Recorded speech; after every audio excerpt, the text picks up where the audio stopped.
friends to the end. Remember? This is the end, friend.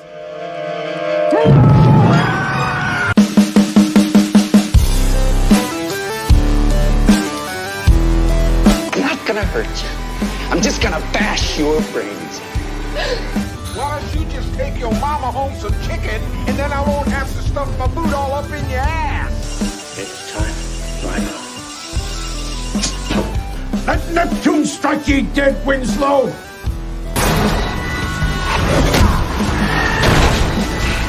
Welcome to my nightmare. Let the game begin. What's going on, guys and gals, and welcome to Good Real Hunting, where we hunt for the good reels, so you don't have to. It's your boy Brad, the Brett Man's over here. We got a very awesome episode of Slash It Out for you, ladies and gents. Here tonight is we're going to be putting up, of course, Ready or Not versus Your Next, two very big-time favorites for people in the horror community, of course. And I know one of these is one of Brett's favorite movies, horror movies. Mm-hmm. And Ready or Not's the big surprise of 2019, man. I think they're very similar. This is a matchup we've been talking about for some time, and we figured the time is now, man. The time. Hey, better now than ever. And what better way to start off Slash It Out of 2022 than with probably our most epic and toughest matchup to date. And we just appreciate everybody being here. I know a couple of people are rolling in. If you're listening on Spotify, Apple Podcasts, and all podcast providers, we are so happy y'all listening in and just chilling. Hopefully we make your day better or go by faster by listening to us. And yeah, man, I'm just ready to whoop ass. We're pumped to the pecs, and I think it's nice to say that, obviously, what we're going to do here is we're going to debate. Usually, we used to do the coin toss thing, but tonight we're not going to need to. We had these predetermined picks here, and we're ready to go. I'm going to defend Ready or Not. Brettman, of course, is going to defend Your Next. You guys, the chat will be our moderator here tonight, so pop your questions in there, and we will answer them. Mm-hmm. Hell yeah, we are, and I even got a little death symbol right there for you, Brad, because you are going down. You're a dead man walking. Cram it up your cram hole, floor. That's what I want you to do. But no, before we even really dive into this again, we just want to give people a couple of minutes just to dive in, say hi in the chat. We already have one already. What's going on, Brett? Excuse me, Brandon. How are you doing? And Kyle just popped in too. What's going on, Kyle? How are you doing? My friend Fleet Lives. And I got some just anytime we get a chance to talk about Your Next, I love to show off these two things that I got. First off, it is this autograph of the fox from Lang Hughes. What's the fox say? No, actually, what does the fox say? I'm asking you a question, fool. What does the fox say? I don't know, dude. I'll ask you first. You got to answer. Well, I already told you what it was. It was the nee. Whatever that song goes. Well, okay, fine. Dang, go. And then, of course, I love to show off this bad boy. Any chance I get, I have someone design this for me. Yeah, dude. You could chuck that right in through a window, man. Oh, yeah. Through a window. Very cool, man. And there's my girl, man. My freaking girl. I mean, she's neat and all, but she doesn't stand up to Samara Weaving at all. So we're gonna party like it's 1999, man. What do you say? You want to go ahead and get into some those badass stuff, by the way? And Warhead, man, how's it going? Good to see you. Who else we got in here in the chat? Byron Weaver, and Jonathan Vandersant from Africa. It's 2:01 a.m. over there. Right yes, now. And Jonathan, I appreciate you tuning in because dumbass me forgot to mention the trailer reaction, so I figure better on here than ever. Jonathan was the one, Brad, that shared the news of the trailer reaction that we did earlier with X. Oh yeah, very perfect, man. Thanks for sharing that. That thing looks dope. Yeah, check so out that trailer Jonathan, reaction, man. thank you so much for that. So, and then Destiny, what's going on? How are you doing? Hello. And since you're quickly in here, I'll quickly announce, and we'll announce it at the end of the show as well, that this Sunday at 12 o'clock Eastern time, me and Destiny are back from Back from the Dead, celebrating the horror anniversaries of January 2022. Hell yeah. Very nice, man. Can't wait for that, man. All right, let's get into some movie facts here, man. Let's see what. Let's go before the ahead movie facts, I was going to show you some of the standings from last year. Oh yeah, from the okay, yeah. Let's do that first. Yeah, Cool. so for our Fight Club, we did 2 episodes on it, and me and Brad are tied. I have a win. I should have a win and a loss. Well, anyways. No, actually, we tied. And oh yeah, that's right. We tied. Thank you. Yes. So Brad is the only one that's won a round of Fight Club. And then, however, Slash It Out, your boy, the Brett Man, on a 2-game win streak. So, Brad, not looking good in your favor, my friend. Let's get this party rolling, dude. Let's get this party rolling. Then, I'm ready to take somebody. Overall stats: me 2-1, Brad 2-2, and our buddy Chris 1-2. And And do you want to go over the rules on how Slash It Out goes, just in case for any first-time viewers or first-time listeners? Well, it's a little bit different this time. You know, obviously we're not doing the coin toss. You guys will still choose the winner. We'll have an official poll up. Are we on the official polls now? Are we doing one official poll on YouTube? Is that what we're doing now? We did. Well, we've had a lot of feedback on YouTube, Facebook, and Instagram. So I figure we keep the train rolling on that. Yes. Well, we're still testing the waters, but eventually we're only going to have one poll. So just vote your favorite place, and we're going to test the numbers out, and whichever one has the most feedback will be the official poll. But yeah, you guys are going to choose the winner, and usually we'll have the winner pick and moderate the next matchup. But it's just Brett and I for the foreseeable future. So we're just kind of coming up with some ideas and picking things kind of jointly at the moment. But obviously there is no moderator except for the people. So no need to read the fourth one there. But man, we're ready to rock and roll, man. All right. Now are you ready for Tale of the Tape? Now let's look at it. Let's look at some Tale of the freaking Tape, man. All right. And everybody in the chat too, be sure to leave a question too. I will save it. And then I'll be sure that question gets read for this epic debate. So Brad, with this Tale of the Tape here, which I know is a little longer than usual, but I figure it's 2022. We need to freshen up, Slash It Out, make it more epic. Anything you see on here in particular that just catches your eye? Yeah, man. I mean, obviously, both these movies did really well. You know, financially, obviously, low budget. Your Next, especially, was especially low budget. Everything else, I mean, I really expect. This is kind of what I expect. The scores are pretty solid for horror movies. The audience score actually is lower than I would expect for Your Next, but outside of that, everything else looks pretty decent here. Yeah, pretty decent. I'm a little disappointed that Your Next didn't make higher money in the domestic box office and the gross box office.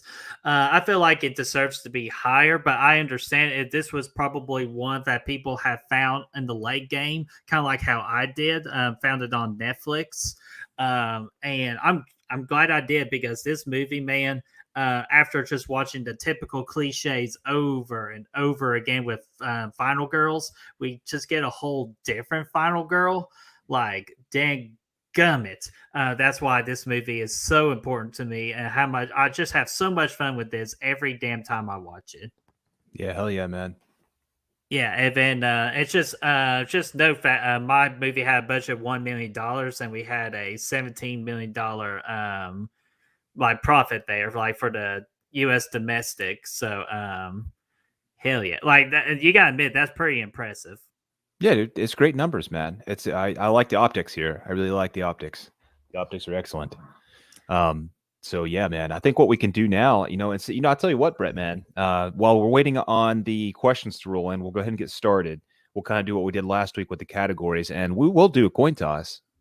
By golly, we're going to do one, but what this is going to determine is who picks the first category to go into. Okay, you good with that? I'm always going to pick tails.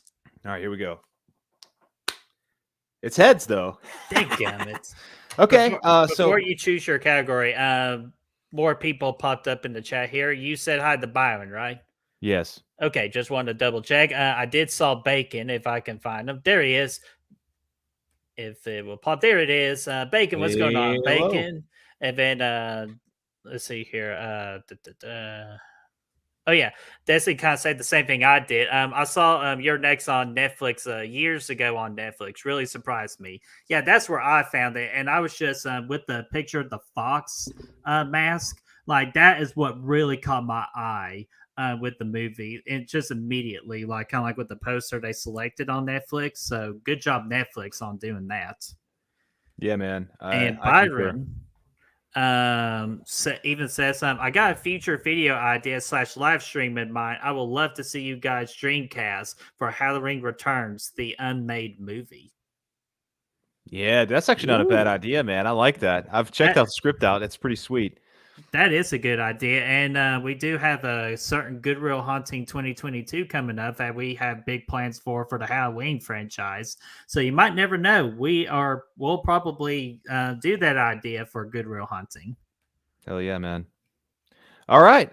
So without further ado, let's get rocking and rolling here, man. So obviously, let's start off a little easy here. Okay. Both of these movies have spoiler alert, by the way. Of course, if you guys haven't seen the movies, we're going to be talking spoilers, especially for Ready or Not, because typically it's a 5-year rule on the channel for like spoiler territory. So if you have not seen Ready or Not, watch the movie and then rewatch this particular slash it out, so you do not miss on the good actions. But you have been warned for spoilers. Yes. Okay. So here we go. I'm thinking, so we'll start off with an easy one. Okay. Both of these movies have incredibly, they have a couple of boyfriends in here, fiancés, husbands, whatever you want to call them.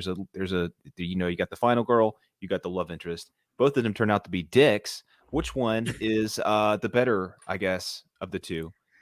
Man, the bigger, just like the big, like who's just like the biggest asshole? Yeah, I mean, like which dude is better? Like which, I guess, overall as a character. Man, come on, like it's Crispin, man. Like first off, his name even sounds like like he's going to be an asshole of a guy. Like who names their child Crispin? Crispin. But anyways, Crispin just plays this like, oh my, yeah.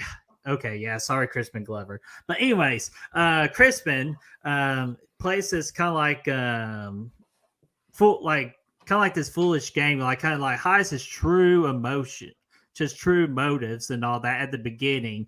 Like hell, he even disappears throughout the whole second act of the movie.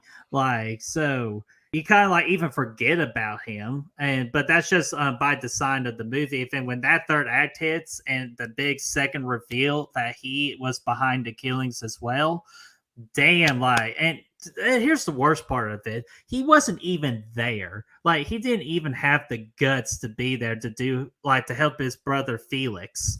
And it's just really cowardly. Like, if you're going to be a part of something, like, especially with killings, like, at least you got to have the guts to actually be there and to, like, witness it and to perform the actions and all that, instead of just being a little wuss and just sitting outside.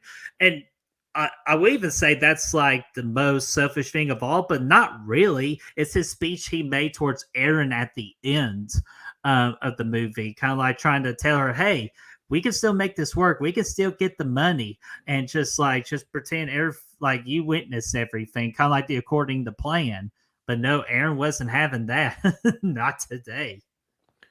Okay, so yeah, man. I mean, I think you answered. I mean, you made a pretty good argument for me as far as who has the better character here. I mean, I obviously I think your dude was kind of a loser. Hey, let's go ahead and be honest. Crispin is not as cool as Crispin Glover. Okay, I think Crispin Glover. Well, you could call him that too, but Crispin Glover is a legend of the game here, and he tears dance floors up. This guy doesn't tear up anything because he's gone. He misses out. He doesn't even care. He's a pansy, and he's also like honestly, let's be honest. He's a little bit of a reacher. Okay, he went way out of his league to get with Erin here to be dating her, and he took advantage of that. In ways that you wouldn't expect him to do, because it's like, you're already doing pretty well in life, and now you're going to go ahead and take it a step farther. Nobody likes that. Alex, on the other hand, I thought he was pretty decent. I thought he actually had some levels to him, and some intrigue, I guess. And first off, the movie goes on. He doesn't want, obviously they get married. They have some nice moments of dialogue between him and Samara Weaving. And they're talking about he's how she pretty much begged him to get married, and he didn't really want to do it, and all this stuff like that. And that kind of builds up, and then they do the game night thing when we find out it's ready or not time. He freaks out, dude. He's peacing out. He's out of there. And he's trying to help her. He wants to help her. He wants to get her out of the situation. He's going to get up against his family to do so, and he may even freaking die. He doesn't know. So he's doing good things.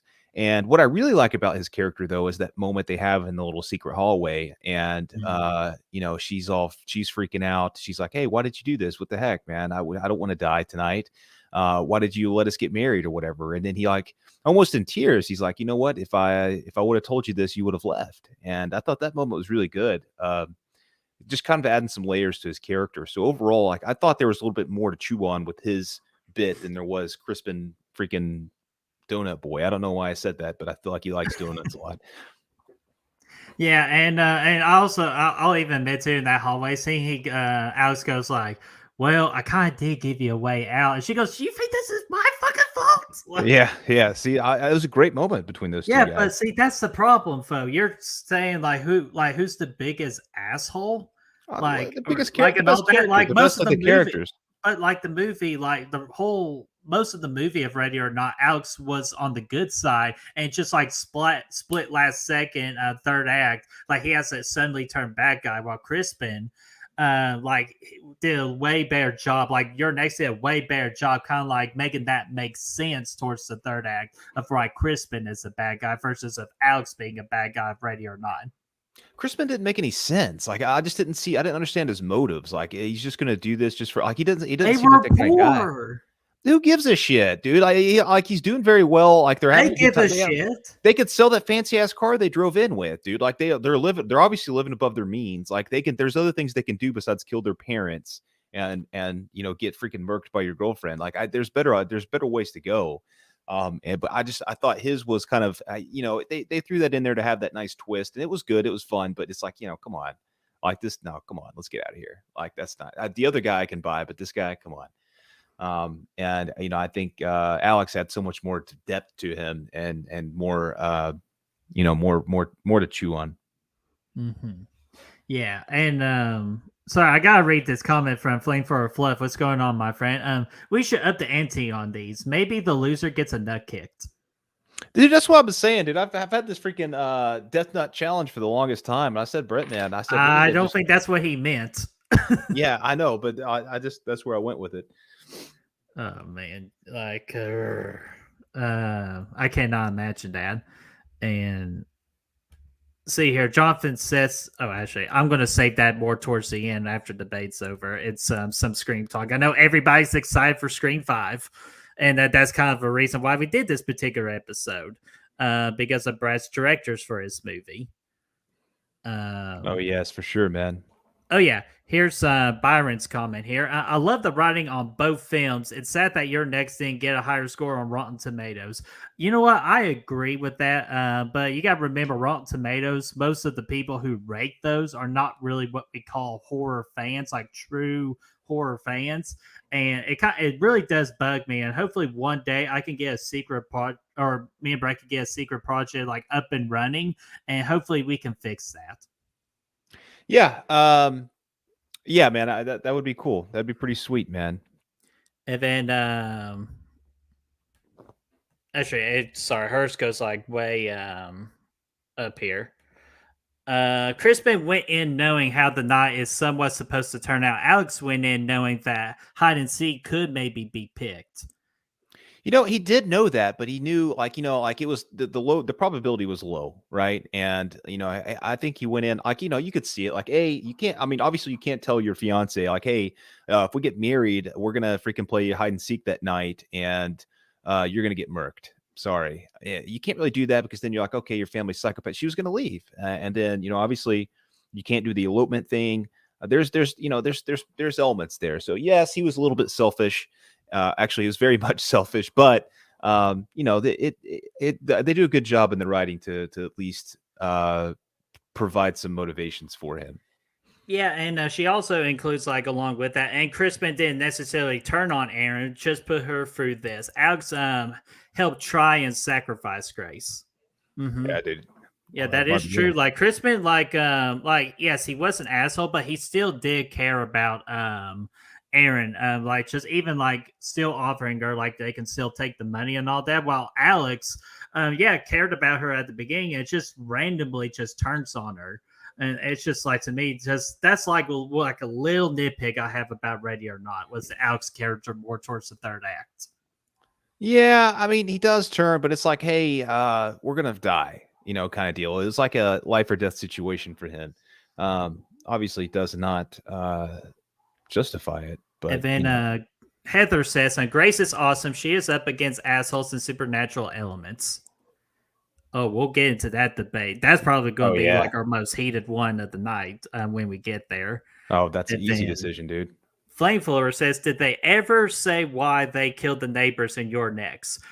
Technically, they didn't, but I think they want you to insinuate that that the mercenaries just wanted to make sure there were no neighbors around to kind of like call in like suspicious activity and call the police and make them aware. So, kind of like really creating the isolation horror into the horror genre. I think that's what their goal was. It also gets rid of the motive, right? It also gets rid of the, the motive, the possibility of that, because you think, whenever you kill the neighbors, it's like, okay, here's a random serial kill out on the loose. Whereas this one family is an isolated incident. You're going to be looking into the other family members and the insurance payout and all this stuff. And yeah, I think that's really the reasoning that makes sense, I think. Yeah, most definitely. And what's up, Fachi? And yes, Matt, just in case if you're entering here, we are talking spoilers for Ready or Not. So just be careful when you're watching this, or if you want to watch Ready or Not and then come back to this, go right ahead. Or if spoilers don't bother you, just come out and hang out with us. Yeah, man, party on. Yeah, and I'll be on Matt's channel at 9:15 Eastern time. We're going to be talking some more Scream. Hells yeah. And then fuck you, Chris. You're next. More like you're just okay. Fuck you. Yeah. I'm mad. He always shows up and supports me. I love it. He's always trying to go up against or always picking the opposite of what I do. Yeah. Let's see here. Oh, Byron, that's a good question. I'm going to save it, but I think do you have anything to say else about Alex and Crispin? No, I just Destiny said a comment here. Actually, she said, I think Alex makes sense. He didn't want to believe it was true. Then he kept getting scared, and his mom definitely got to him. Yeah, he did witness his mom get murked right in front of him, like by Grace. So I think that really kind of threw him off the deep end there. And yeah, so yeah, we can move on. Okay. Matt, no, see, I want to save that big question for later on. Let me think here. Which direction can we go?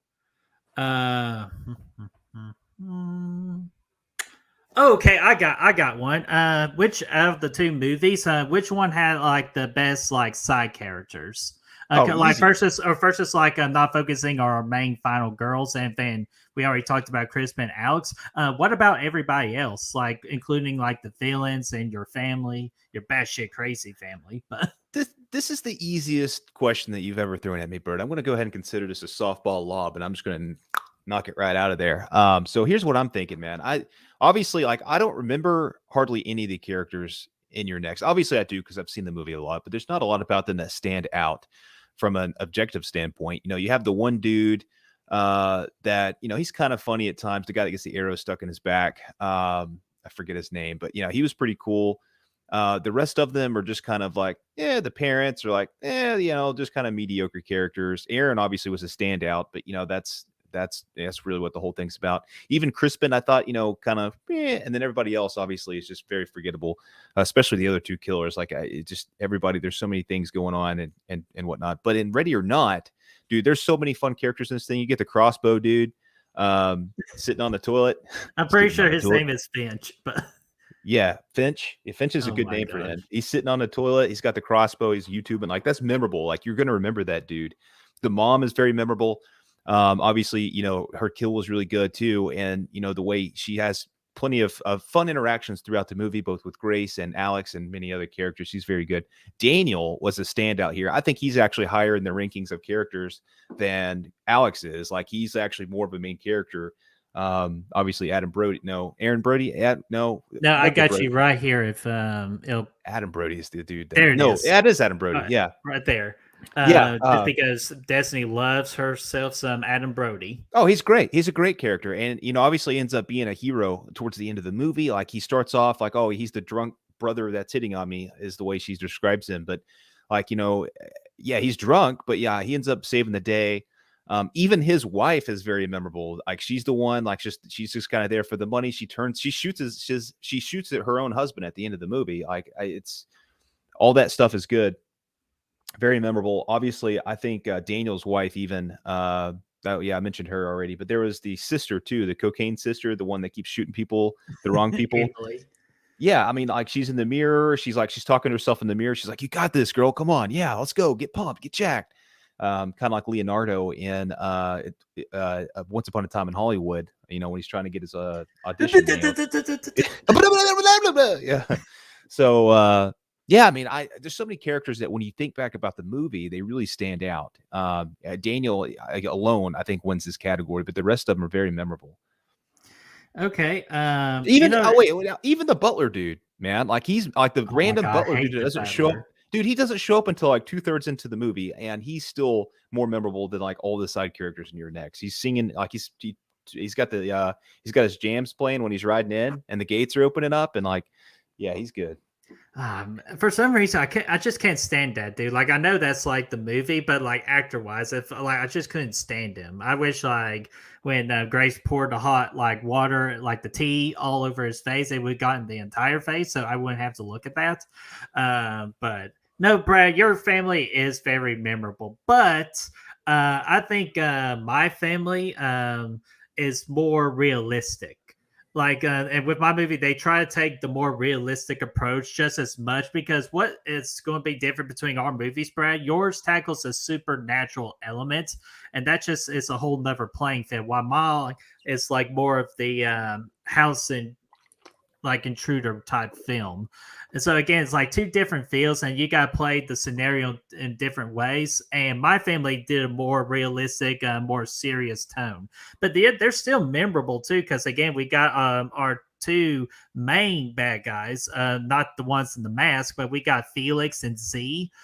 Just like with their reveal of being the whole plot mastermind behind everything, which I did not see that coming on first watch. Like that one totally blew my mind. And plus, helmets. What? Probably because you didn't know those characters were in the movie until the twist happened. But that's beside I knew they were in it. Like, Aaron saved them and all that after she had to whoop freaking the tiger's ass. But then what else do we? Oh yeah, against Z, kind of like looked like Olivia Wilde's doppelganger, just looking all hot as hell, and she's freaking batshit crazy too, wanting to have sex with Felix right beside Felix's dead mama, Barbara Crampton. Yeah, Brad, my movie has the legendary of the horror community of Barbara Crampton as the mother, and I'll admit she could have been a little bit better, but that wasn't her role. Her role is just like to kind of invents the story of kind of like of why everybody's there together.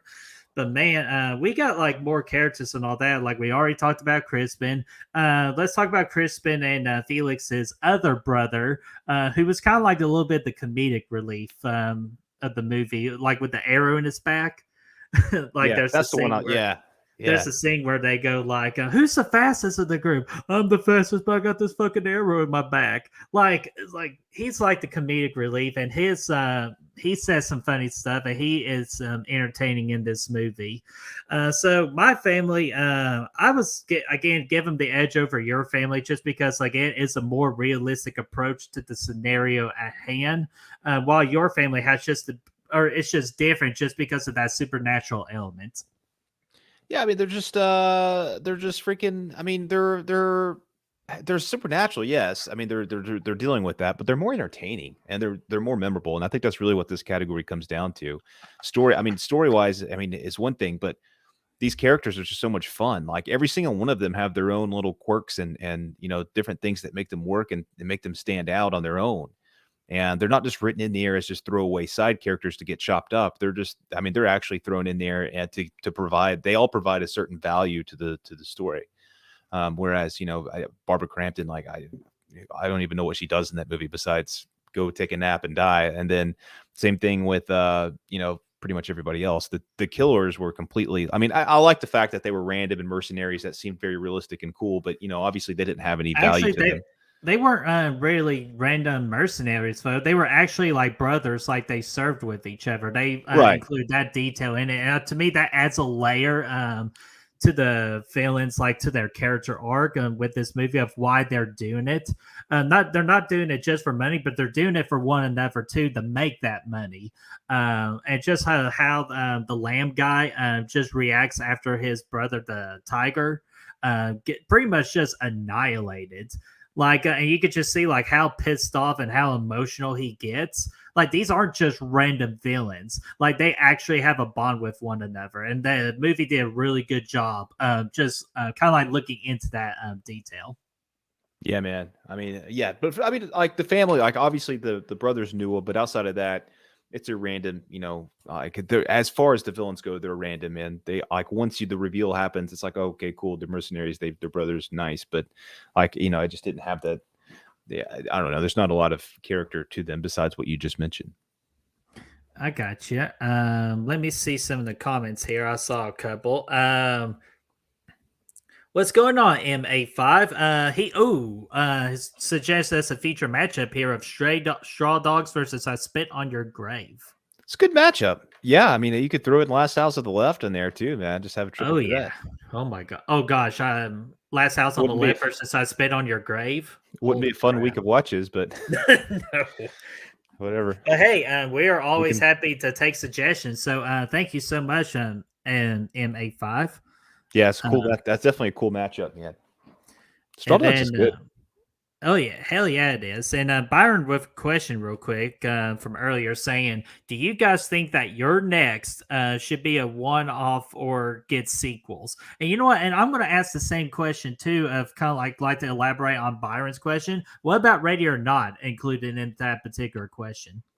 All right, I think both of these movies should be one-offs, man. As much as I love both Aaron and Grace, I think there's really no story. There's no reason for these to have sequels because they're both isolated incidents. She's obviously never going to go back to the freaking Lamar Mansion or whatever it's called. Lamar Jackson. I don't know what.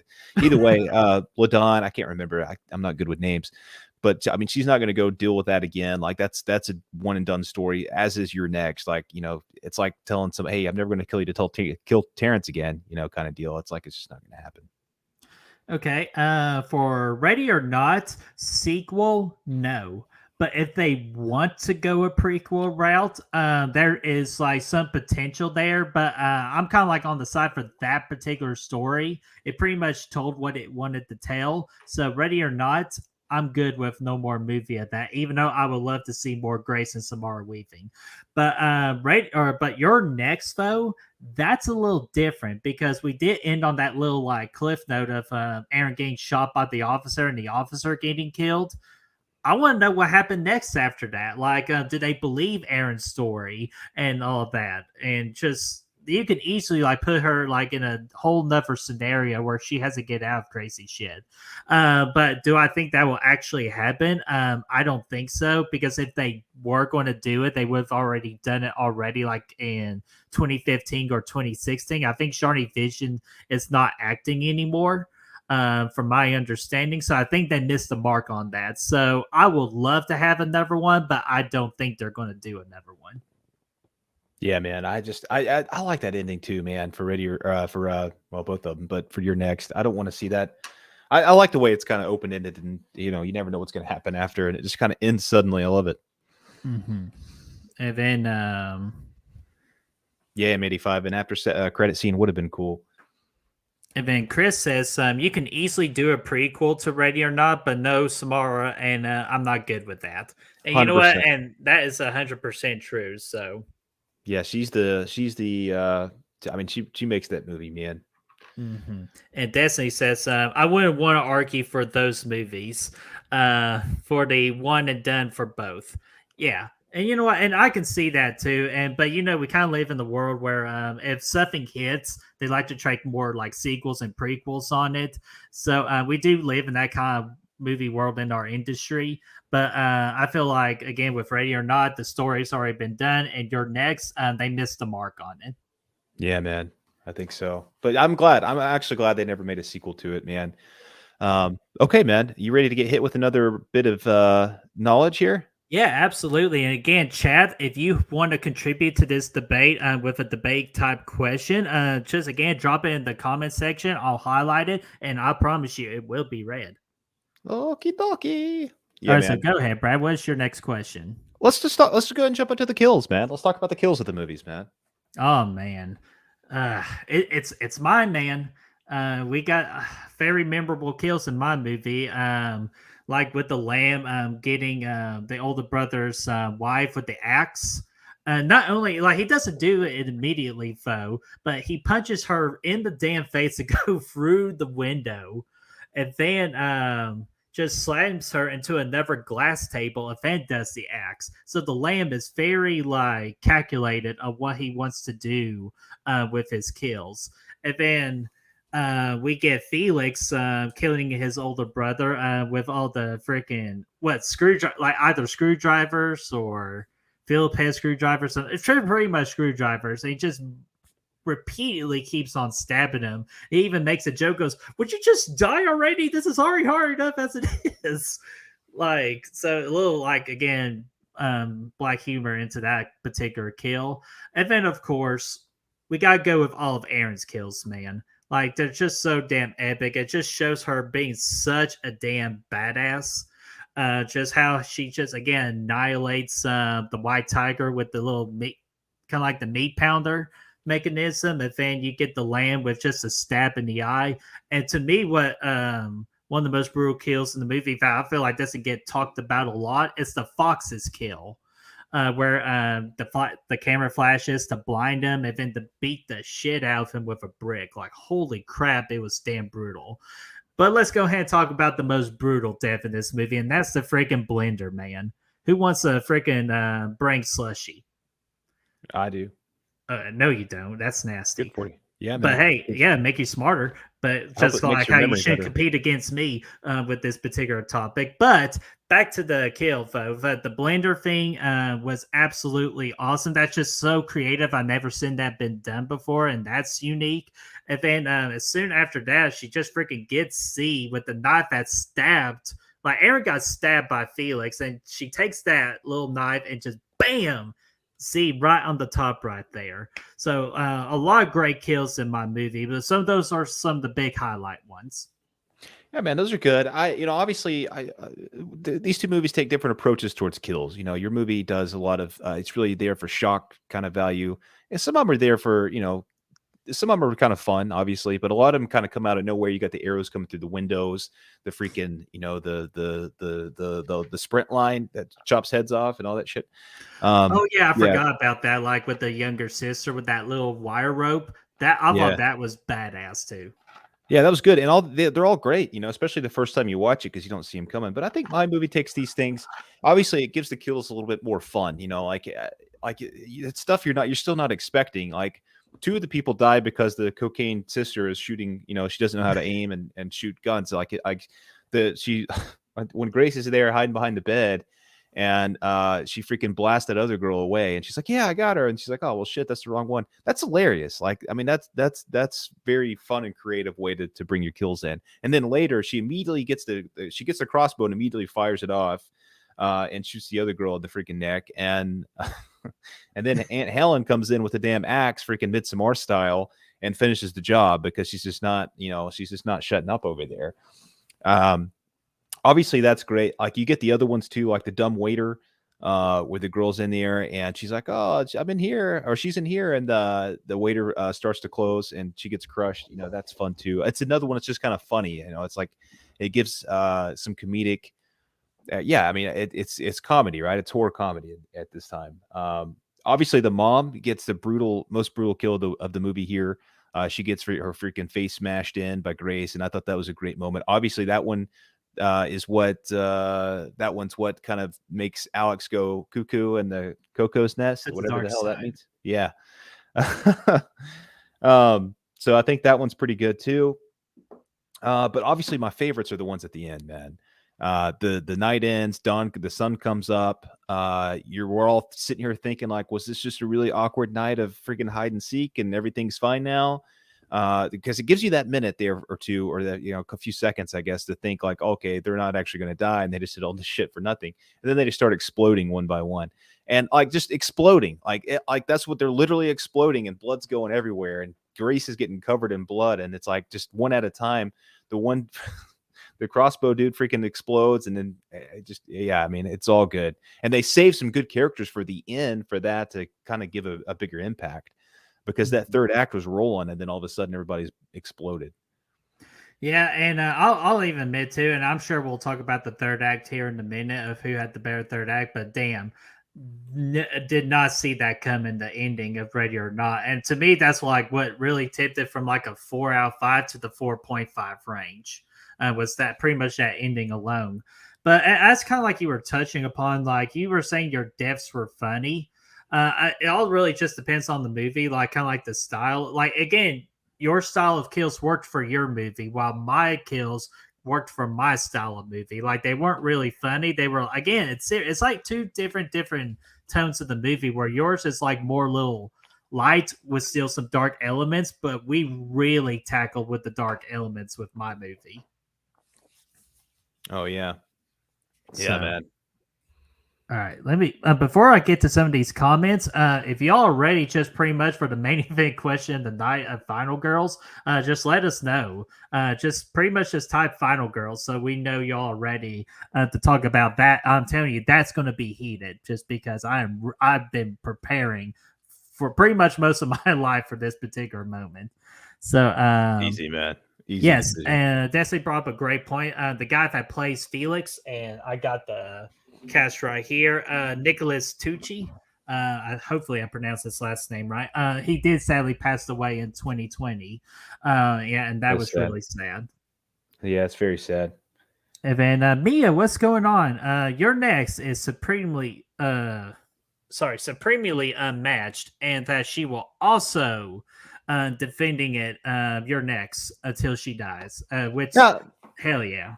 Now, wait a minute, dude. Let's go ahead and talk about. Let's get Aiden's comments up in here too, man. I mean, okay. Aiden's coming in I was going to get there. Okay. Aiden says, and what's going on, Aiden? How are you doing, bud? I love both films, but I got to go pick one. It's Ready or Not, and I am so glad those filmmakers are working today. Yeah, and again, that's why we're doing this particular one, because those particular filmmakers are doing Scream that is being released tomorrow. Can't wait, man. And yeah, so far so good. I'm excited. Oh, see, Chris is always against me. Just such an ass. Well, he's right though. Well, we're about to see. Yeah, that's right. The two kids get exploded too, dude. My gosh, yes, they did. And you know what? Good. I hate to say this. I hate to be that kind of person. I don't. Which kid violence, but those kids got what they deserved for after that one kid, George. That was the funny part too. It was fucking Georgie. Never let Georgie have a gun. No, yeah, don't let Georgie have anything. Don't even let him have spice eggnog. Yeah, please no, never. Yeah, here we go. Thank you, M85. Again, I just preferred the serious edge, your next, over the stylized Ready or Not. That's fair. That's a fair statement. To me, both of these movies kind of present you with more of a fun vibe. Like, they're both kind of fun watches.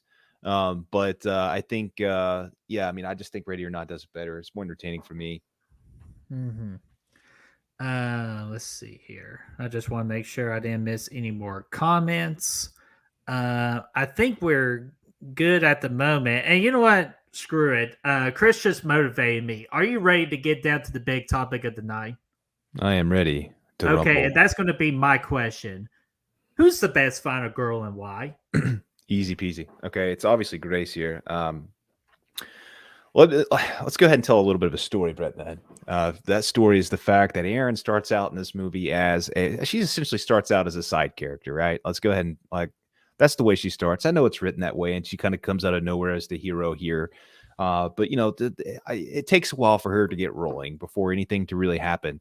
And by the time she is kicking ass, it's like, oh, cool, she's kicking ass. But it's like, I really didn't have I didn't care about this character, really to this point.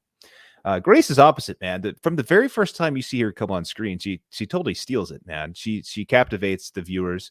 She's on the screen. She's got so much personality, so much light, and it's all Samara Weaving's performance, right? Not that Shawnee Vincent's isn't good. I mean, she's great in the movie as well, but Samara Weaving is, I mean, she's one of the best actresses working right now, I think, especially in horror. And her performance really jumps out. Comes off the screen, you can feel it. She owns the entire screen when she's on there. And obviously it starts off with the wedding and everything like that, and you get some moments of her character, kind of getting some of her background, talking about how she's never had a family and things like that, which would motivate her to really want to be in this family and stuff like that. And I like that. I like that quite a bit. But what I really like about her is the fact that she starts off pretty normal in this thing. She doesn't turn into badass until she's been presented with these challenges. It takes these challenges for her to grow as a person and to strengthen up, and she just becomes more badass as the movie goes on. Obviously, towards the third act, when she gets I guess towards the middle of the movie, when she gets decked out in the freaking she puts her shoes on, the Vans, and she's got her wedding dress on, and she gets the rifle off the thing and loads up with the ammo, and she's ready to. She's like freaking not Georgie, but freaking Kevin McAllister, dude. This is it. Don't get scared now, is what she said to herself in the mirror. I will say that is the money shot of your movie. Oh, it's badass, and it's on the cover of all the posters, the DVD. I will say this, just a sidebar here. Obviously all of our posters have her front and center because she is this movie, whereas your posters has the goat boy. I mean, come on, get out of here. There's like maybe one poster with first Aaron off, it's a fox, and second, there is more than one version of that poster with Aaron with the axe. Yeah, that's what I'm saying. Like, you got the one, but like Samara owns this movie. Like, this is her movie. She completely, again, she's the reason why this movie's good. She's so fun to follow. You never get bored. She's really the only person you're following through most of the movie as she's fighting people off. Obviously the side characters are there and they're strong, but she's the one, like, it's all through her perspective. She doesn't kind of come in halfway and become the hero. She's, who you're following through the whole time. She's the protagonist, and she never gets boring, even though she's off running around in barns and doing all kinds of crazy shit. Like, she never gets boring. Her scream is unmatched. Like, she screams freaking crazier than anybody I've ever heard. I think she's like, she's definitely taking over the scream queen role here of this day and age. And the list goes on. We'll talk more, but I want to give you a minute to just kind of to butt in and talk about what your feelings are and what you think about Aaron, just briefly. Briefly, okay. God, I could talk about Aaron for hours, man. But dude, I don't even know where to begin because there's so much to dive into the Aaron character. Let's go ahead. I'll go with one of the most important aspects to the Aaron character. Aaron brings something new to the table when it comes to the typical tropes of final girls. Like with Grace, as great as she is, oh, amazing Grace. How sweet that sounds. But Grace, we've seen that before in other horror movies of like the character arcs and all that. She is probably just more popular just because it's Samara Weaving, but we've seen that type of character before. But with Aaron, we have never seen a character like her before of like just once she turns, like makes that switch from your typical girl next door look and the way she acted like the girl next door, and she just turns on that Rambo switch, she just doesn't stop. And it's just so amazing to watch at just when you first like watch Your Next for the first time. Because again, like you said, Brad, she was started out as a side character, so you never expected that out of her. That is an amazing surprise. And with horror movies these days, you don't get a lot of those surprises. So that was a great surprise on that. And just Aaron just does not stop. Like, she keeps on going. Like, she thinks like 5 steps ahead, even in front of the mercenaries. You gotta remember, she took on 3 mercenaries, while Brad, Grace's family is just like mediocre hunters. That's it. Like, with no real training experience and all that, while she had to fight 3 damn mercenaries. Like, come on, man. Like, well, like if you replace both roles, Aaron can easily survive freaking hide a seek knife, while Grace would probably just get too busy getting her ass killed. We're not comparing Rambo skills, Bert, man. We're comparing characters, and Chris just said it. I actually wrote it down. Grace has a character arc. Aaron doesn't have that. She's got growth throughout the movie, and she's got things happen. She's going up against her in-laws, her brand new in-laws that she was so excited to be a part of this family. She's going up against them on her wedding night, and it's emotional for her. And then not only that, she has to go against her own husband at the end of the movie, brand new, somebody that she loves, and she's got that conflict within her too from the very first time he tells her about this whole shenanigan, whatever you want to call it, the whole rigmarole of playing Ready or Not on your wedding night. And you know, obviously she's conflicted, but she's like, at first she's like, okay, cool, we can get out of here, and then we can figure out after. And then obviously he tries to sacrifice her at the end, and that goes sour. But which makes no sense. But okay. There's conflict. Yeah, there's conflict there. You know, there's conflict within her. It's not just a straight up freaking let's go kill some gargoyles or whatever they're dressed up as. Like these, it's a true character arc. And she's actually having to deal with this on a personal level while trying to survive the night. So it's kind of nice. And I also really like her. One thing I didn't mention before is her ability I mean, I did kind of the way she carries the kind of role in her own, but she does that through like remember the epic ass monologue she has when she gets left by that car? It's like, hey, you small dick little, but like she just goes off for like 5 minutes, freaking Clark Griswold style. Piece of shit. Where's the Tylenol? Or freaking Axel from Friday the 13th Part 4. Yeah, just like that, man. Like she goes off on that thing. I can't even begin to quote it, but you guys know what I'm talking about. Just a great moment and it's entertaining. Like people love that, you know. And she makes it so much fun to get through. And all those other little remarks she has. Oh yeah, what'd you do on your wedding night? Oh, I spent it in a dumbwaiter, or yeah, all this fun stuff. Like she just talks to herself, and that makes it more fun and more intriguing. Yeah, and you know what? But again, that's just the thing, though. Like again, like that's why I'm trying. Like been saying the whole night, we got two different tones of our movies. While you have like more way to bounce with your all's tone by focusing more on comedic stuff and the dark stuff, while we focus way more on the dark stuff than we do with the comedy stuff. And we are taking a more realistic approach. While you all, it's just like a storytelling aspect. So again, it's just the two final girls are written totally different, like different tone, different story, and everything. So again, I love Samara Weaving's performance in Ready or Not. She is easily the highlight, but it's just Erin. It's just she just is more realistic to the scenario at hand, and Erin just kicks so much ass. And she even wanted to be a part of the family too. She had no idea that brothers were going to turn against each other one way or another. You know, like it's just and plus Erin. Like again, she's a badass, but the thing what's different about her is they also made her very vulnerable too, where she has to pull like a piece of glass out of her knee. She jumped freaking like 2 stories. Like that wasn't a comfortable landing and all that. She took an ass whooping. But not only, it's just like the more she got hit, the more she got up and kept pushing harder. And that is just something you really want to cheer for and really get behind, you know? But with Grace, like she didn't have any of that experience. But again, it's just the typical final girl thing where she learns as the movie progresses. I mean, Aaron's already, yeah. I mean, no, I mean, but that works, you know, that works, especially when you have somebody like Samara Weaving in the role and it's viable and you have characters and stuff. And yeah, dude, she got freaking, like, come on. Oh, big deal. Aaron fell off a freaking window, whatever. Grace did the same thing. She also got shot in the hand down in a freaking body shaft, Jeepers Creepers style. And she tries to get out of there and stabs a nail up in there. Like, that's tetanus all day. So it's not good. It's not good at all. It's not a good situation. But she continues to fight for it. She could have easily given up in that shaft, but she climbed out of there. She got her nail on there, and she got out of there, and she took care of it. She punched that dude. She punches that dude straight in the face, dude. The little kid.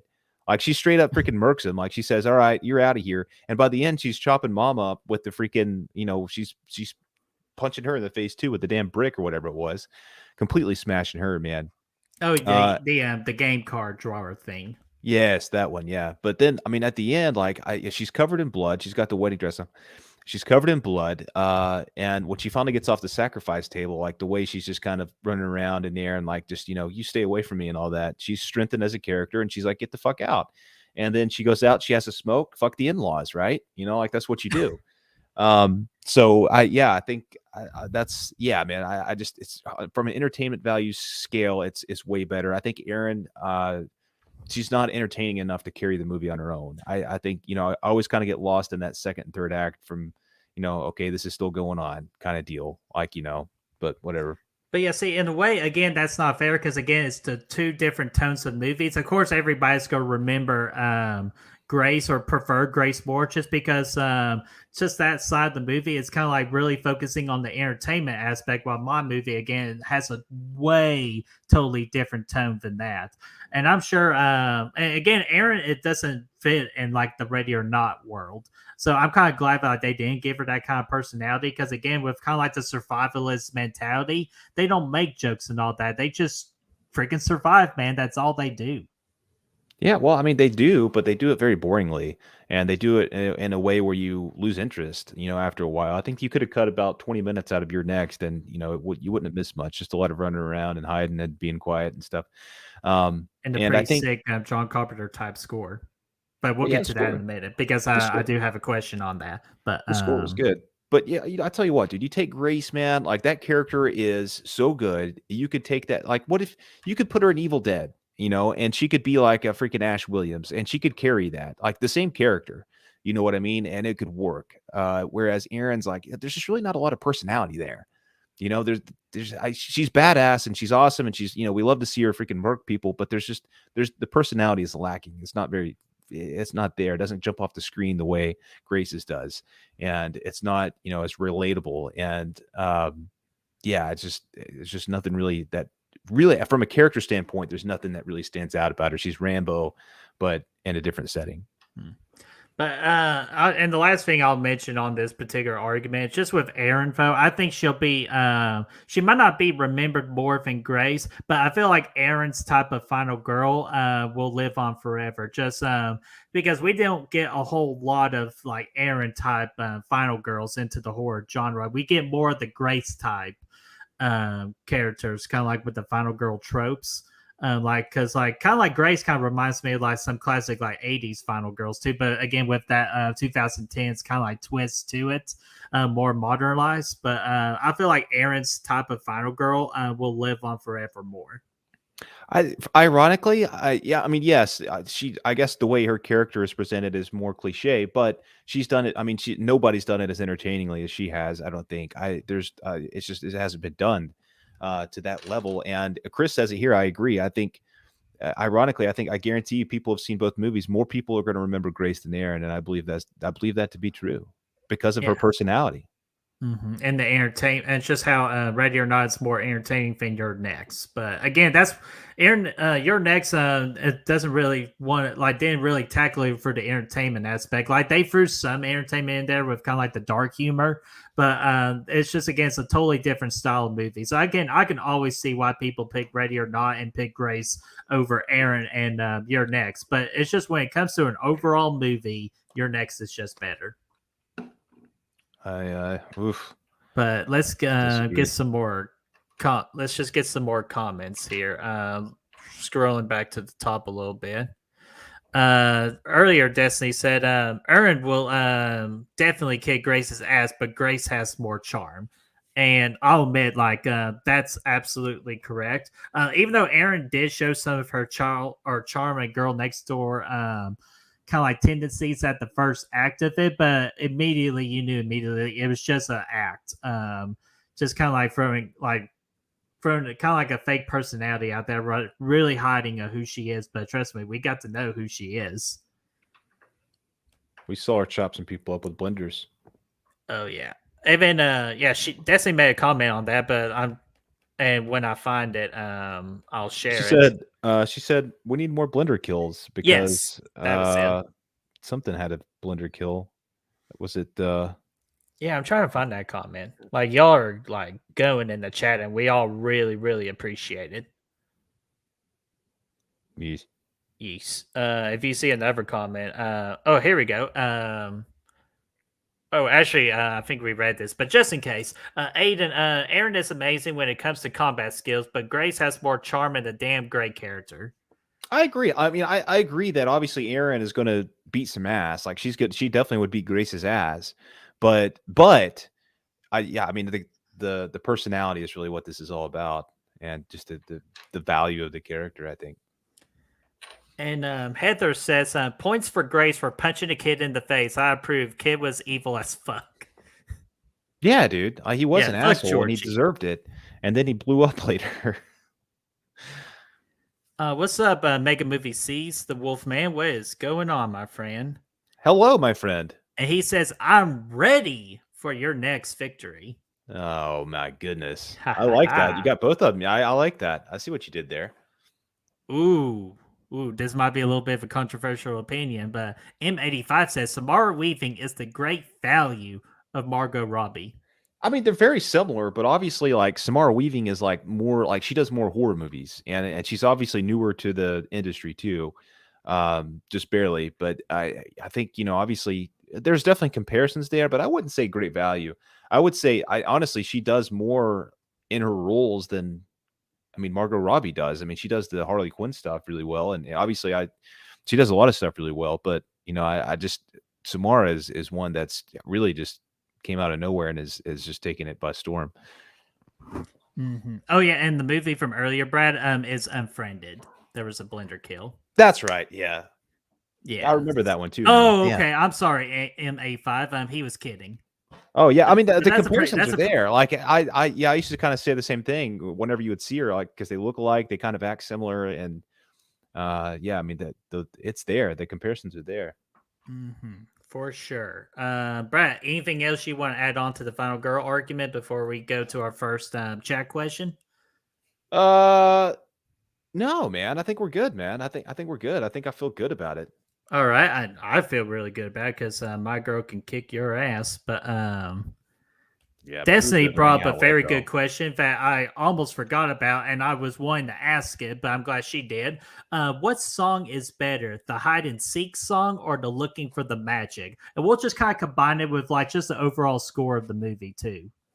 So here, you went first with the final girl, so I'll go first with this one. It's easily looking for the magic, man. Just that 70s music.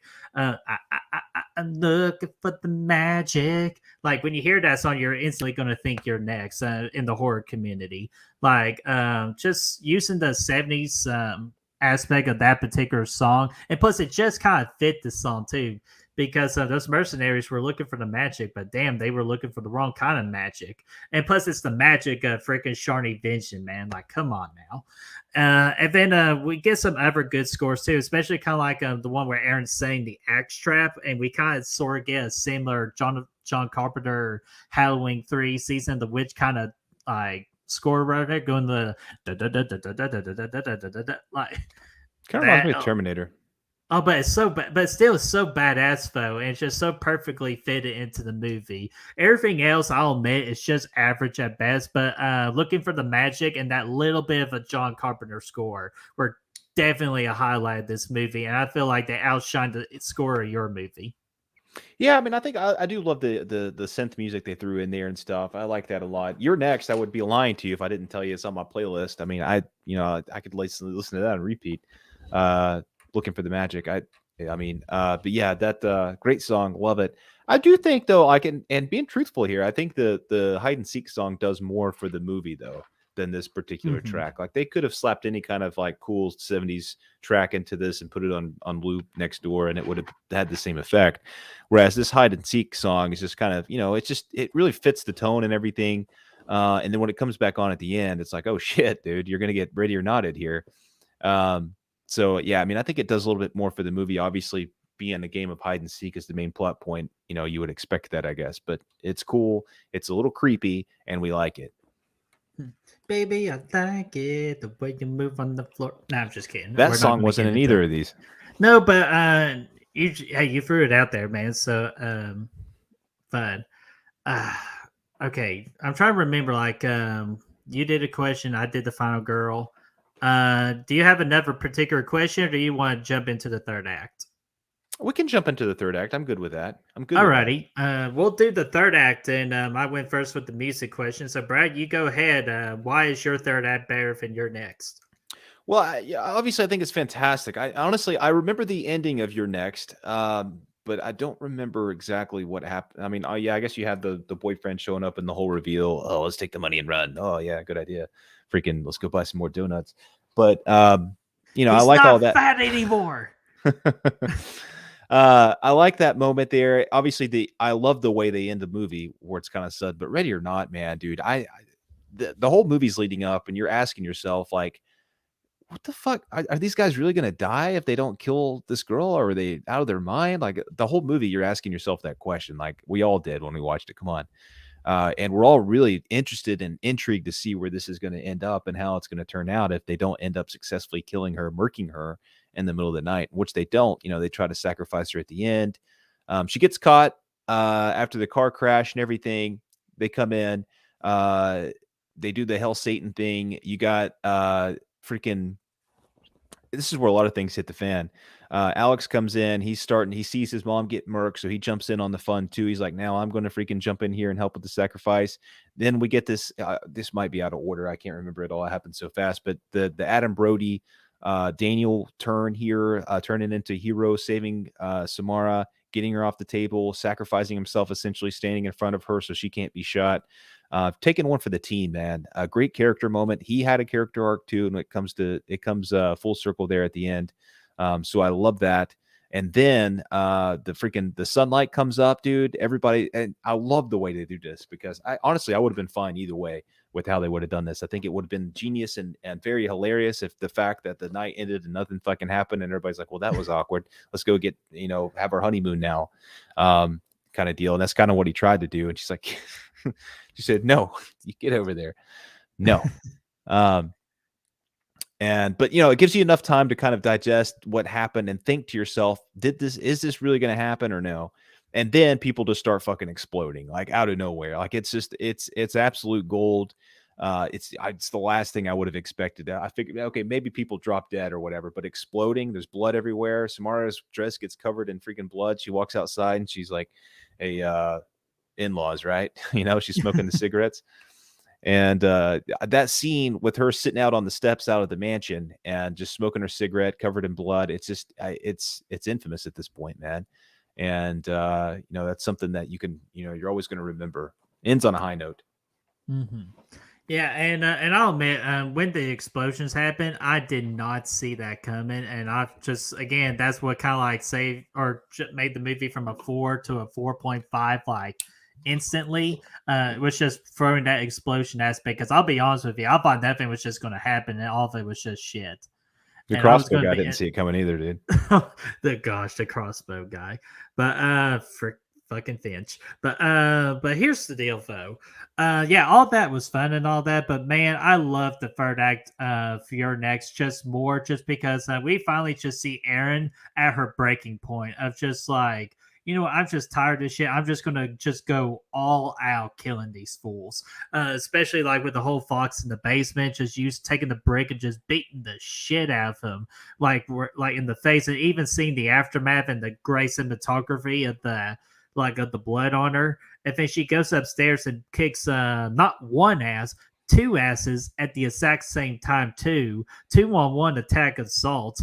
She just, oh my gosh, Chad. Get the fuck out of here. How to mess up your OODA loop. Anywho, Chad is the one that did it. But anyways, but yeah, man, just kicking Felix and C's ass. And you think Sharni or Erin is just as outmanned, just as screwed.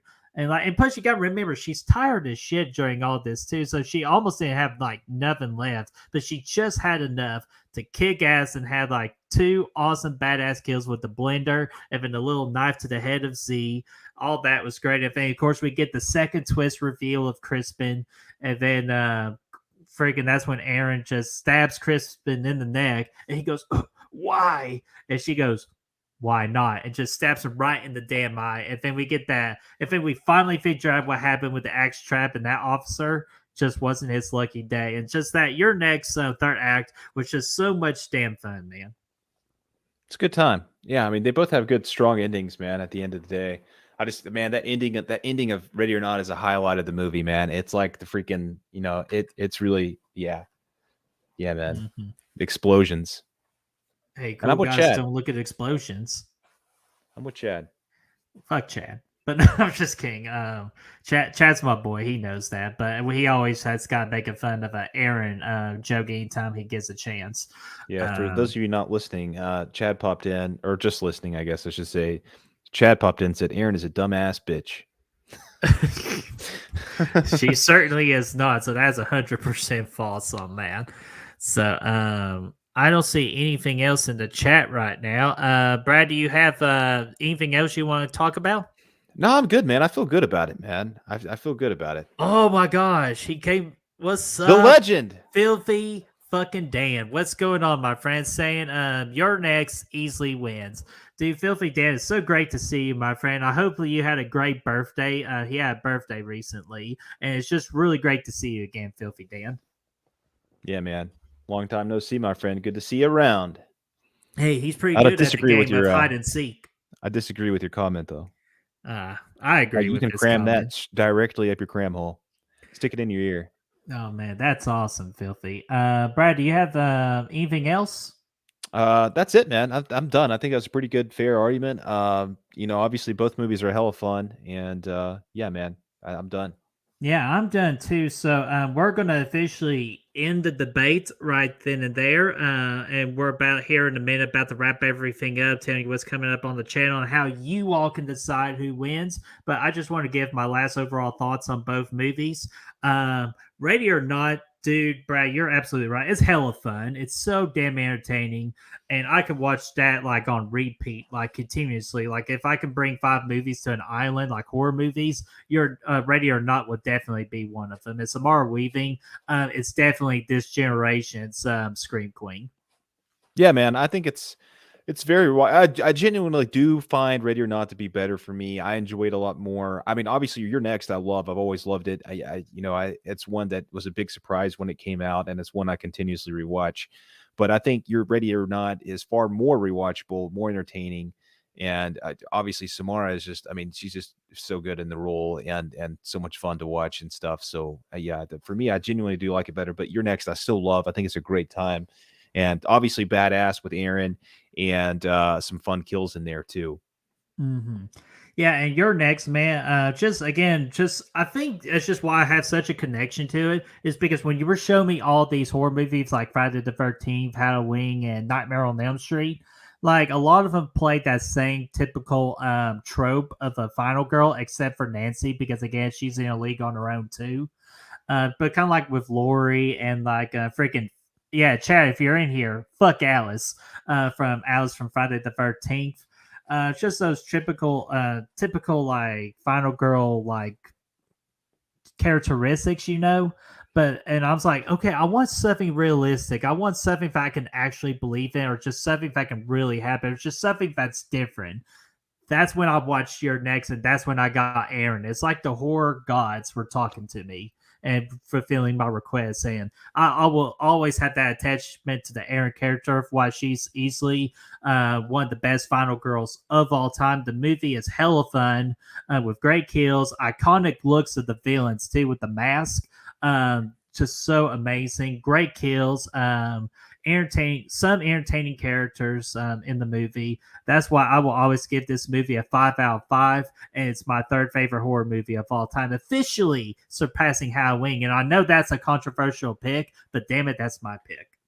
Oh yeah, man, dude. Whatever rocks your boat, you rock it. Just don't rock it too hard because you'll sink. But I like it. Yeah, both are great, man. Both are great. That's pretty much everything, though, isn't it? Right? Yeah, and we got everything. And I was going to read Jonathan's question again. He provided us that awesome knowledge of X, so I wanted to be sure to get his particular question answered. I think we will wrap everything up. He's asked earlier, what is everyone's opening weekend predictions of Scream 5? For me, is between the 20 to 25 million. I agree with that range. I think it's going to do really good on opening weekend. It's getting some good buzz at the moment. I think I could see it going into the 30s. I think it just depends on, obviously COVID is kind of spiking, so that, that might slow some things down. I don't know. Damn we'll global see. Bastard. Yeah. So, I mean, obviously that's the wild card, but I still think we're going to see it in the 30s at least. I think it's going to have a pretty strong opening. Mm-hmm. Yeah, and I heard Canada shut down like their theaters too. So like, I more than anything, I feel bad for them, just because they don't get to see Scream in theaters. Yeah, and you know what? I think yeah, I do too. That sucks.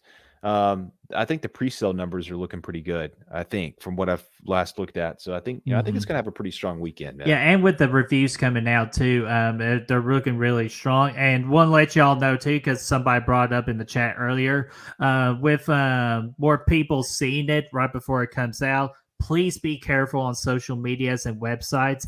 Spoilers are slowly and quickly starting to leak. So please be careful on the internet the next couple of days until you get to see it in theaters. Yes. Yes. So okay, are you ready to wrap everything up, Brad? Yes. All right. Actually, I'll let you while I catch my breath here, because I got to do my breath on these big things. Explain to everybody how they can choose who wins this particular Slash It Out episode.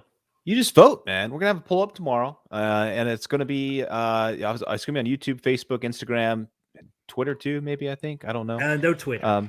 No Twitter. Okay, so it's gonna be on those 3 outlets. Pick your favorite, vote there. Again, like I said, our goal is to have one official poll eventually, so we don't have people double voting and things like that. So, but just pick one, vote there, and we'll go from there. Vote for who you think had the best argument, not what your favorite movie is necessarily, Filthy Dan. Go back and rewatch it, and Chris. Chris, yeah, you vote where your heart leads you, my friend. But yeah, just go ahead and vote on who made the best argument, man. Take all that other stuff out, and we'll see who wins, man. And it'll be a 2-day poll too, just because we want to give our podcast listeners some time if they're listening to this the day after the release of this live stream. We want to be sure they get plenty of time to be sure to vote as well. Wanted to throw that up. Okay, so what is coming up on Good Real Hunting? Well, first off, if you noticed right before we kicked off this stream, again, thank you, Jonathan, for letting us be known of this, that A24 released a brand new trailer today called X, which is going to be coming out on March the 18th. We did a trailer reaction for it, and I will honestly say is one of our better trailer reactions, because that trailer is wild and crazy and something completely different from A24, and we all think you're going to have a very entertaining time seeing us react to this particular trailer. Hell yeah. And then what I said earlier, about a little bit in an hour, I will be on Matt Fauci's channel, as we're going to be doing our pre-Scream ranking, and we're going to talk about final predictions for Scream 5. I know me, Brad, and Destiny did it last week on our channel, but I want to also voice it on Matt's channel as well. And I also want to hear Matt's fire content predictions on what's going to happen in Scream 5. So that would be at 9:15 over on Fauci Cinema's channel tonight. And then this came up pretty much last minute, or kind of like me and Chad been talking about this last week, and I've been wanting to get him on the channel again. But me and him, this Friday at 5 o'clock Eastern time, we're going to have a stream over here on Good Real Hunting, and we're going to be talking about the 3 Punisher movies. And I'm sure we'll mention the TV series just a little bit, but I'm pretty sure Chad told me he has not seen the TV series. But we're mainly going to talk about these 3 movies and what we liked about them, what we didn't like about it, and just why we love the Punisher. So we would love for you all to come hang out with us this Friday at 5 o'clock Eastern time. Hell yes. And then this, I mentioned this earlier on the stream, but this Sunday at 12 o'clock Eastern time, me and Destiny bring Back from the Dead, and we're going to be celebrating our January horror movie anniversaries, kind of like in the significance of like 1, 5, 10, 15, 20 year gaps. So we're going to be celebrating movies from like, if my math is correct, 2017, 2012, 2007, etc. Kind of like in the meanings of 5. And that would be this Sunday at 12 o'clock Eastern time. And Brad, take over these next 2 things we're going to talk about with the watch party and our brand new series we're going to kick off next Monday. Yes. So that's going to start Monday. Obviously, the Batman will be coming out to theaters in March. So leading up to that, we're going to be starting a new review, a new style of reviews for each and every standalone Batman movie, live action up until that release date. And then we're going to rank the franchise. So what we're doing, obviously, is we're taking out the bad, we're filling you in with the good, we're looking for the good in all the reels, and we're doing that first with the Batman 1989. We're telling you what's awesome about it, not what sucks about it, and we're going to do that throughout the franchise. And then next Wednesday, we're doing our next watch party, but we're going to do it with Malignant, dude. It's going to be a good time, and obviously, this is a movie that came out last year. If it's your first time, come on, watch it with us. We won't spoil it for you. There's some good times to be had in there, and we're really looking forward to it. Yeah, and this movie is available on HBO Max. So if you have HBO Max, you definitely want to come watch it with us. Yes, one of my favorite movies from last year. My number 3 movie from last year, actually. And Brett, I think it was in his top 5 too. Yeah, I think it was in my top 5 or at the number 6 spot, but I'm pretty sure it's top 5. Yeah, that movie took me way by surprise. I love to go in more depth of just like what I really love about Malignant. And then next Friday, the Justice League series, the Infinity War Watch Party saga continues with the second movie of Phase 1, and that is The Incredible Hulk. And as of right now, it is me and Chris Snyder will be doing this particular watch-along. If Brad has time to do it, he is welcome aboard to join us. And same thing with Braden. If he has time, he is more than happy to come. And we are looking at trying to do one special guest for this particular watch-along. We are not sure if it's going to happen, but if it does, boy, you are in for a treat on that. And if we do get him or her, we will let you all know who that is. Hell yes. Hell yeah. And okay, I want to read this last question because this is the third time I see Byron posted it, and I'm not trying to avoid it intentionally, but we were getting pretty heated. But real quickly, Blumhouse versus Spyglass Media Group versus A24. Who's better at promoting their film? I'm going with Blumhouse just because they have more money. Yeah, I mean, promotion-wise, I think Blumhouse all day, dude. They have really good trailers. Now, granted, the trailers will spoil the shit out of some stuff for you, but they have trailers, very intriguing, and they'll put butts in seats, man. They do it through the marketing. Mm-hmm. Yeah, absolutely. So, Brad, I got nothing else, my friend. Well, let's leave. Well, let's not leave. Let's thank everybody in the chat with providing questions and their feedback on this particular topic tonight. We appreciate you, and we appreciate all of our listeners on Spotify, Apple Podcasts, and everywhere we're available on the podcast circuit. We appreciate you listening in, and you can be sure, if you want to support us, be sure to like our video, share, and subscribe, and of course ring that bell, ding ding ding, so y'all know when this next set of videos are up and ready. And Brad, where can they find us? You can find us on Facebook, Instagram, Twitter, Letterboxd, Spotify, and Apple Podcast. And yes, like you said, you guys were excellent, fantastic. Thank you so much for joining us tonight, and thanks for the feedback, the questions, the comments. Everything was rolling really nice, and we had a really good time. Oh, a really, really good time. So I'm going to play a game of hide and seek, which if you just want to find me, I will be on Matt Fauci's channel at 9:15. I know Brad will probably be in bed. So we're going to go ahead and get on out here. Thank you again so much. And we will see you next Wednesday for the watch party. You're next. Brock Lesnar, you're next.